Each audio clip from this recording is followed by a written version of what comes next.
ತನಗಿಂತಲೂ ಗಂಡನ ಮೇಲೆ ಹೆಚ್ಚು ಪ್ರೀತಿ ಮಾಡುವವಳು. ಹೀಗಿದ್ರೆ ಸಂಸಾರ ಚೆನ್ನಾಗಿರುತ್ತೆ. ತನಗಿಂತಲೂ ಹೆಚ್ಚು ಪ್ರೀತಿಯನ್ನು ಗಂಡ ಹೆಂಡತಿಯ ಮೇಲೆ, ತನಗಿಂತಲೂ ಹೆಚ್ಚಿನ ಪ್ರೀತಿಯನ್ನು ಹೆಂಡತಿ ಗಂಡನ ಮೇಲೆ ಮಾಡ್ತಾ ಇದ್ದರೆ ಅಂತಹ ಸಂಸಾರದಲ್ಲಿ ಎಂದೆಂದಿಗೂ ಒಡಕು ಬಿರುಕು ಬರುವುದಕ್ಕೆ ಸಾಧ್ಯ ಇಲ್ಲ.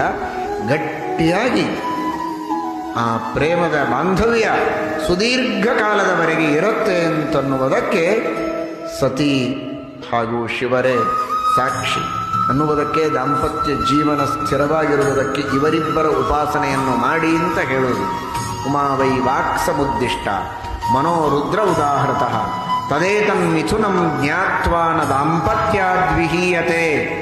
ಈ ಪಾರ್ವತಿ ಪರಮೇಶ್ವರರ ಉಪಾಸನೆಯನ್ನು ಚೆನ್ನಾಗಿ ಮಾಡಿದರೆ, ಅವರ ಅನುಗ್ರಹ ಪಡೆದರೆ ದಾಂಪತ್ಯ ಜೀವನದ ಬಾಂಧವ್ಯ ಅತ್ಯಂತ ಸುಮಧುರವಾಗಿ ಸುದೃಢವಾಗಿ ಚಿರಕಾಲದವರೆಗೆ ಇರುತ್ತೆ ಅಂತ.